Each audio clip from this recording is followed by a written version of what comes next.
Channel guys. তো আজকে আমি একটা নতুন দোকান নিয়েছি, সেটাই আমার নতুন করে ক্লিন হচ্ছে। দোকানটা অন্য কিছু ছিল, এখন আমার পাশের দোকান। এই দেখো এখানে দোকান, এটা আমার দোকান বন্ধ, তার পাশের দোকানটা এটা খোলা। এটা দোকান আমি ভাড়া নিলাম নতুন করে। তো এটা এখন ক্লিনিং চলছে, অনেকদিন ধরে ক্লিন করে ভাবছিলাম, তো আজকে ভাবলাম সময় পেয়েছি তাই আজকে করে নিই।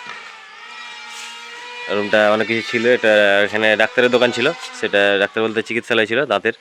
সেই চিকিৎসালয়টা এখন ওটা অন্য জায়গায় চলে আছে, তো আমি যেহেতু দোকানের পাশে তার জন্য ভাড়া নিয়ে নিলাম। রুমটা দেখাই কী অবস্থা। এই দেখো দাঁতের চিকিৎসালয়, কী বাজে অবস্থা হয়ে আছে দোকানের। এটাকে ক্লিন করতে হবে।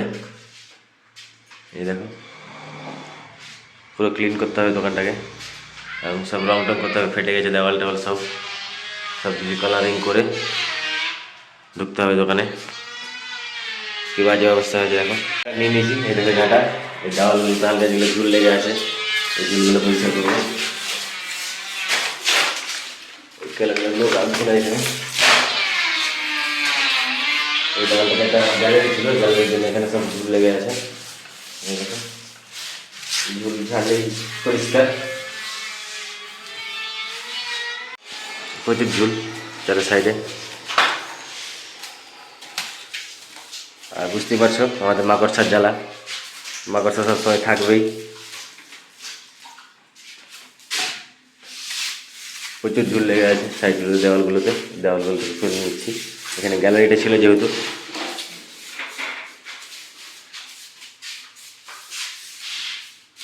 শুধু মাকড়সা, শুধু চারদিকে শুধু মাকড়সা দেখতে পাবে। এই দেখো ভর্তি হয়ে আছে জলের ওপরটাতে, এগুলো ভর্তি হয়ে আছে। এটা নিয়ে পরিষ্কার করতে হবে ওপরগুলো, এইসব ঝুলগুলো ঝেড়ে নিতে হবে এভাবে।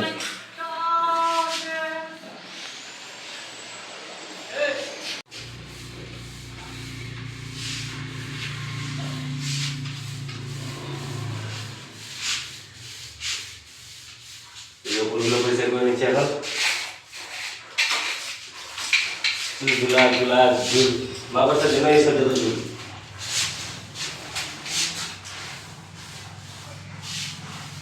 পুরো ওয়ালের উপরে লেগে আছে।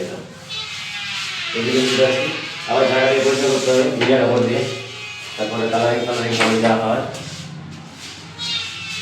আর কিছু পরিষ্কার করবো।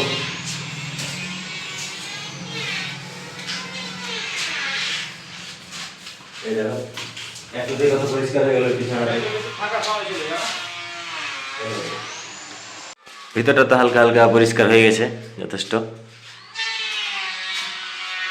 বাকি আছে বাইরের সাইডটা।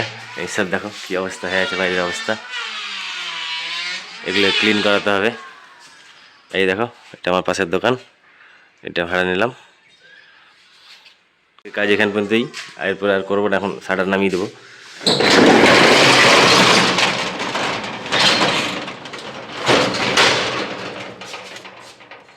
এই যে বাইক আমার এখানে দাঁড়িয়ে, বাইক নিয়ে বেরিয়ে যাবো বাড়ির দিকে। চললাম বাড়ির পথে, এখন বাড়ির দিকে যাব। স্নান হয়নি, স্নান করে খাওয়া দাওয়া হবে, খাওয়া দাওয়ার পরে আবার বিকেলে দোকান আসতে হবে আমাদের। এখন যে ঠান্ডার দিনে 4টার সময় বাড়ি থেকে বেরিয়ে যেতে হবে। এই দেখো আমাদের বাজারে মার্কেট সব বন্ধ হয়ে গেছে, প্রায় এখন 2টো বাজে। আমি এখন বাড়ি যাচ্ছি, অনেকে আবার এখন আসবে, যারা চায়ের দোকানদার আছে সবাই চলে আসবে। এই দেখো চারের সাইডের আমাদের বাজার, সব আপনার নিজের কাজ হচ্ছে দোকানে। এটা আমাদের বাদ। সন্ধ্যাবেলা এসে একটু দোকানের বাইরে বসে আছি, সর্দিটা আবার বেড়ে গেছে। এই দেখো পিছনের ওয়েদারটা বেশ মনোরম ওয়েদার, তাই একটু বাইরে বসে আছি। এইদিকে দোকান, খুব অবস্থা খারাপ, সর্দি লেগে গেছে। এবং পরিবেশটা দেখো কি শান্ত পরিবেশ আমাদের বাজারে, নিচের দিকটা চারিদিক শান্তি। ওইদিকে 2টো কাঠের দোকান আছে, ওখানে শুধু ঠুকঠুকের আওয়াজ শুনতে পাবে। আর বাম দিকে লেদ আছে সেই বাইকটার পিছন দিকে। এই যে আমাদের লাইট এখনও আসেনি, লাইট 29 তারিখ আসবে, এলেই লাগানো হবে লাইট। তো ব্লগটা যদি আমার ভালো লেগে থাকে তো অবশ্যই লাইক শেয়ার কমেন্ট করবে। থ্যাংক ইউ ভিডিওটা দেখার জন্য।